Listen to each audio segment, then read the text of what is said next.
हम बात करते हैं डिस्कवरी ऑफ प्रोटॉन की। ठीक है, प्रोटॉन की डिस्कवरी, जो फॉर्मेशन है कैथोड रेज की, जो कैथोड रेज का हमने देखा था कि कैसे फॉर्म होती है कैथोड, उसने दिखाया कि हर एक एटम कंटेन करता है नेगेटिवली चार्ज पार्टिकल, जिसको हमने इलेक्ट्रॉन बोला। हर एक एटम करता है।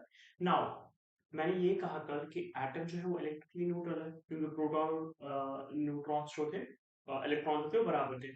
सो but so it must contain some positively charge particles.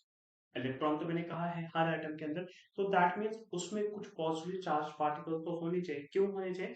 ताकि वो बैलेंस कर सके, जो नेगेटिव चार्ज है ना इलेक्ट्रॉन का, उसको वो बैलेंस कर सके। तो इसलिए ये एक्चुअली फाउंड किया गया एक्सपेरिमेंट से कि हर किसी एटम के अंदर पॉजिटिवली चार्ज पार्टिकल्स यानी प्रोटॉन्स भी होते हैं। अब ये जो एग्जिस्टेंस है इन पॉजिटिवली चार्ज पार्टिकल्स की इन एटम्स में, इसको किसने स्टडी किया, किसने देखा? It was shown by E Goldstein. Goldstein ने इसको शो करा था। जैसे इलेक्ट्रॉन को पढ़ा था जीजे थॉमसन ने, इसको किया था ई गोल्डस्टीन ने। ठीक है, इसने भी क्या किया, उसने भी इलेक्ट्रिसिटी पास की थी वो। इसने क्या किया, गोल्डस्टीन ने भी पास की इलेक्ट्रिसिटी एक हाई वोल्टेज पे। ठीक है, इसने भी क्या लिया, इसने गैस लिया at a very very low pressure discharge tube में। वहां से स्ट्रीम्स निकली, स्ट्रीम्स, ठीक है, हेवी पार्टिकल्स की वो वहां से निकली एनोड पे, यानी positive electrode. Anode is positive, cathode is negative electrode. ठीक है, ये जो स्ट्रीम्स थी पार्टिकल्स की, इनको इसने बोला एनोड रेस। एनोड, ठीक है, एनोड रेस। एनोड रेस में क्या होता है, एनोड रेस हमेशा consist of, it always consist of positively charge particle. हमेशा हमेशा मतलब हमेशा एनोड में। तो ये जो मास और चार्ज है एनोड रे पार्टिकल्स का, ये डिपेंड करता था कि आप कौन सा गैस ले रहे हो इस डिस्चार्ज ट्यूब के अंदर, उस पर डिपेंड करता था। अब बहुत सारे गैसेस जो है वो different types of anode rays देते हैं, जिनमें कुछ में पॉजिटिवली चार्ज पार्टिकल्स होता है एंड उसमें डिफरेंट मास होता है और डिफरेंट चार्जेस होते हैं अकॉर्डिंगली। हाइड्रोजन गैस जो है, हाइड्रोजन गैस सबसे लाइटेस्ट गैस है, लाइटेस्ट गैस है, और उसके साथ साथ हाइड्रोजन एटम जो है सबसे लाइटेस्ट एटम है। सो जितने भी जो भी पॉजिटिवली पार्टिकल जिनमें हाइड्रोजन गैस होता है वो सबसे लाइटेस्ट है और उनका सबसे स्मॉलेस्ट चार्ज होता है, क्योंकि hydrogen itself is the smallest one. तो जो एनोड रेज ऑब्टेन होती है हमें हाइड्रोजन गैस से, वो बनी होती है same type of positive particles का, सेम जो हाइड्रोजन गैस का होता है। अब ये पार्टिकल्स कौन है? हाँ, इन पार्टिकल्स को हम प्रोटॉन बोलते हैं। जो एनोड रेज हमें ऑब्टेन होती है ना हाइड्रोजन गैस से, ठीक है, वो बनी होती है उसी सेम पॉजिटिव पार्टिकल की जिससे ये बनी होती है, प्रोटॉन्स का बना होता है। तो इसीलिए इन पार्टिकल्स को हम प्रोटॉन ही कहते हैं, क्योंकि उनमें चार्ज सेम होता है। मतलब मेरे कहने का है, जो एनोड रेज ऑब्टेन होती है हाइड्रोजन गैस से, हमें हाइड्रोजन गैस को जब इलेक्ट्रिसिटी ने पास की थी ना, वहां से जो हमें एनोड रेज मिली थी ना, उस हाइड्रोजन गैस में दैट मींस प्रोटॉन्स प्रेजेंट थे, तभी जाके तो एनोड रेज आ गई, तभी जाके एनोड रेज में प्रोटॉन प्रेजेंट था, चार्ज प्रेजेंट था। इवेंचुअली इसके कहने का मतलब ये था कि वो जो गैस इसने लिया था डिस्चार्ज ट्यूब के अंदर, हाइड्रोजन गैस, हाइड्रोजन के अंदर ऑलरेडी प्रोटॉन्स प्रेजेंट थे, क्योंकि फिर जब उसने इलेक्ट्रिसिटी पास की, हाइड्रोजन गैस प्रेजेंट था, उसने जब बाहर एनोड छोड़ा, एनोड में भी पॉजिटिव ये निकला। ठीक है, पॉजिटिवली चार्ज ही होता है वो, पॉजिटिव निकला। तो उसने बोला कि हाइड्रोजन गैस के अंदर भी इवेंचुअली प्रोटॉन्स प्रेजेंट थे। प्रोटॉन कब फॉर्म होता है? देखो प्रोटॉन कब फॉर्म होता है, प्रोटॉन फॉर्म होता है जब आप रिमूव करते हो एक इलेक्ट्रॉन को हाइड्रोजन एटम से। हाइड्रोजन एटम से आप जब इलेक्ट्रॉन को रिमूव करते हो ना, तो प्रोटॉन बन जाता है, प्रोटॉन फॉर्म हो जाता है। ठीक है, फॉर्मेशन की बात करूँ, अ proton is form by the removal of an electron from a hydrogen atom. और मैंने आपको कल कहा था, मैंने कहा था हाइड्रोजन एक ऐसा वाइज है जिसके अंदर एक ही इलेक्ट्रॉन होता है, याद है कहा था मैंने। सो अब ये जो फॉर्मेशन है ना, फॉर्मेशन ऑफ प्रोटॉन, इसको हम एक्सप्लेन कर सकते हैं कुछ इस तरह थोड़ी सी। मैंने अभी कहा हाइड्रोजन गैस जो है उसमें हाइड्रोजन एटम्स होते हैं, क्लियर। जब हम हाई इलेक्ट्रिकल वोल्टेज अप्लाई करते हैं इस हाइड्रोजन गैस को, ये क्या करता है, इलेक्ट्रिकल इलेक्ट्रिसिटी के पास करके इलेक्ट्रिकल एनर्जी क्या करती है, इलेक्ट्रिकल एनर्जी इस हाइड्रोजन से इलेक्ट्रॉन्स को निकाल देती है, हाइड्रोजन एटम में से इलेक्ट्रॉन्स को निकाल देती है। अब जब रिमूव हो गया इलेक्ट्रॉन, यानी नेगेटिवली चार्ज पार्टिकल्स रिमूव हो गया हाइड्रोजन एटम से, बचा क्या वहां पे, प्रोटॉन, पॉजिटिवली चार्ज पार्टिकल। तो ये फास्ट मूविंग प्रोटॉन्स जो होते हैं, यही फॉर्म करती है एनोड रेज, क्योंकि इलेक्ट्रिसिटी की वजह से इलेक्ट्रॉन्स बाहर आ गए हाइड्रोजन से, बचा प्रोटॉन। तो जब बाकी जो प्रोटॉन होता है, ये फास्ट मूविंग प्रोटॉन्स क्या करते हैं काम। अब ये फास्ट क्यों? क्योंकि जब इलेक्ट्रॉन अंदर होता है ना, इलेक्ट्रॉन इसकी स्पीड को रोक के रखता है। जब इलेक्ट्रॉन ही बाहर आ गया, अब वो फ्री है अंदर प्रोटॉन, वो इतना फ्री होता है कि वो फास्ट मूविंग स्पीड के साथ बाहर चला जाता है, और वही बनाता है एनोड रेज। समझ आया? वो बनाता है एनोड रेज। तो ये याद रखना कि हाइड्रोजन एटम्स होते हैं, जितने भी एटम्स हैं, सबसे लाइटेस्ट जो एटम है वो हाइड्रोजन एटम है, सबसे लाइटेस्ट जो है।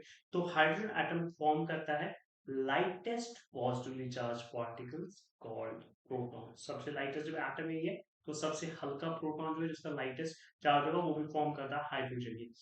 अब जो बाकी हेवियर एटम्स है कुछ अदर गैसेस के, मान के चलो कोई और गैस ले लो, या कार्बन डाइऑक्साइड ले लो, कोई और भी गैस ले लो, ठीक, वो भी बनाते हैं पॉजिटिव चार्ज पार्टिकल, लेकिन उनके थोड़ी हेवी पार्टिकल्स होते हैं, उनके थोड़े हेवी होते हैं, क्योंकि हाइड्रोजन लाइटेस्ट है तो उसका एटम भी लाइटेस्ट ये करता है, प्रोटॉन होते हैं इसके लाइटेस्ट होते हैं। अब हम प्रोटॉन को इस तरह से डिफाइन कर सकते हैं, प्रोटॉन एक पॉजिटिवली चार्ज पार्टिकल है जो हर एलिमेंट के एटम में पाया जाता है। प्रोटॉन एक पॉजिटिवली चार्ज पार्टिकल है जो हर एलिमेंट के एटम में पाया जाता है। अब प्रोटॉन कहाँ पे होता है? प्रोटॉन जो होता है, इसकी जो लोकेशन होती है, वो न्यूक्लियस ऑफ द एटम में होती है। वो होती है न्यूक्लियस ऑफ द एटम में। और कल की तरह एक बार फिर से रिपीट करूंगा, हाइड्रोजन ही खाली वो एटम है जिसके अंदर खाली एक प्रोटॉन है, इसके न्यूक्लियस में एक प्रोटॉन। ठीक है, बाकी जितने भी एलिमेंट्स है उनमें एक से ज्यादा प्रोटॉन्स है।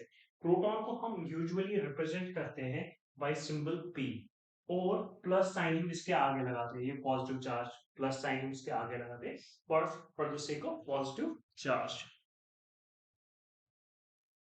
ओके, सो ये हमने बढ़ दी हिस्ट्री ऑफ प्रोटॉन। अब बात करते हैं characteristics of proton. Characteristics of proton की जब हम बात करते हैं, कल की तरह इलेक्ट्रॉन की तरह यहाँ पे दो चीजें आती है, mass of a proton, charge of a proton. Mass of a proton, charge of a proton. अब प्रोटॉन जो है, एक्चुअली प्रोटॉन एक्चुअली एक हाइड्रोजन एटम है। प्रोटॉन एक्चुअली एक हाइड्रोजन एटम ही है जिसने अपना एक इलेक्ट्रॉन खो दिया है। प्रोटॉन एक्चुअली एक हाइड्रोजन एटम है जिसने अपना एक इलेक्ट्रॉन खो दिया। इलेक्ट्रॉन खो दिया यानी पॉजिटिव चार्ज बन गया। Since mass of the electron is very small, we can say the mass of proton is equal to the mass of the hydrogen atom, because proton is actually a hydrogen atom which has lost its electron. Since mass of electron is very small, we can say mass of proton is equal to the mass of the hydrogen atom. But mass of hydrogen atom is 1U, therefore the relative mass of proton will be also 1U. So therefore the relative mass of the proton, if however we compare the mass of a proton with that of an electron, अगर हम proton के मास को relate करेंगे, compare करेंगे, differentiate करेंगे electron के मास से, तो जो मास ऑफ प्रोटॉन है, वो प्रोटॉन की बात कर रहा हूं, प्रोटॉन जो है वो 1840 टाइम्स जो है, it's 1840 times that of an electron. So that means कि जो एब्सोल्यूट मास है इसका, प्रोटॉन का, that is 1.6 into 10 raised power minus 24 grams. So अब बात करते हैं चार्ज ऑफ अ प्रोटॉन की। चार्ज की क्या है? तो charge of a proton is equal and opposite. Charge जो प्रोटॉन का है वो इक्वल है एंड अपोजिट है to the charge of the electron. Very simple, that means कि जो एब्सोल्यूट चार्ज है प्रोटॉन का वो है 1.6 into 10 raised power minus 19 coulomb of positive charge. हमें ये भी पता है कि now 1.6 into 10 raised power minus 19 coulomb has been found to be the smallest positive charge carried by any particle. So this is taken as a unit of positive charge, and one unit of positive charge. This means that proton carries 1 unit positive charge, or in other words, we can say the relative charge of proton is +1. And the formation of cathode rays and anode rays, formation दोनों की, cathode rays and anode rays on passing electricity through gases at very low pressure tells us that atom is not indivisible. Atom is not indivisible. It is made up of smaller particles. Actually, the formation of cathode rays tells us that atoms contain negatively charged particles. वो क्या होता है? Electron inside them. Whereas the formation of anode rays tells us that atom contain positively charged particles.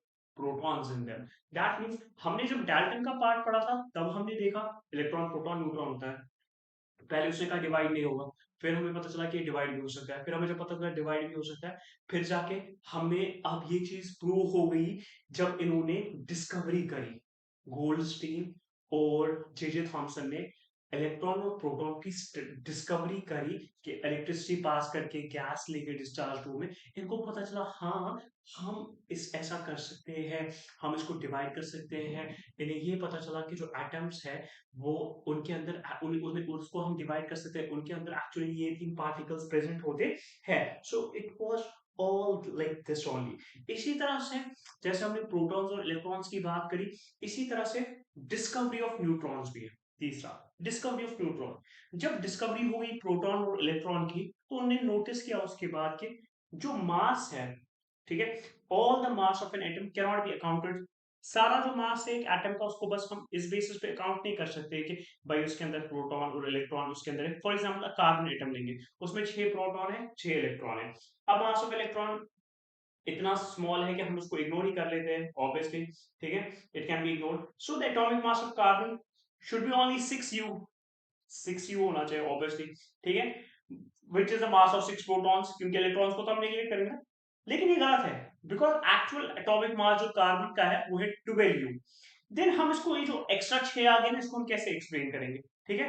ये problem को solve किया एक और discovery ने, एक दूसरे सब एटॉमिक पार्टिकल ने। वो किसने किया? जेम्स चैडविक इन 1932। इस पार्टिकल का नाम क्या गया? इस पार्टिकल का नाम दिया गया न्यूट्रॉन। अब न्यूट्रॉन एक न्यूट्रल पार्टिकल है जो पाया जाता है एटम के न्यूक्लियस में। एटम, हर किसी एलिमेंट के जो एटम्स होते हैं उनमें न्यूट्रॉन होता है एक्सेप्ट ऑर्डिनरी हाइड्रोजन, मैंने परसों भी ये बोला था, जिसमें कोई भी न्यूट्रॉन नहीं होता है। तो ये जो सब एटॉमिक पार्टिकल्स होते हैं इसके अंदर प्रेजेंट नहीं होते एक हाइड्रोजन एटम में, यानी कि न्यूट्रॉन, ठीक है। एक हाइड्रोजन एटम उसमें खाली एक प्रोटॉन होता है एक इलेक्ट्रॉन होता है, कोई न्यूट्रॉन नहीं होता है, ठीक है। तो न्यूट्रॉन को हम यूजुअली कैसे रिप्रेजेंट करते हैं? बाय सिंबल एन हम उसको रिप्रेजेंट करते हैं, ठीक है। सो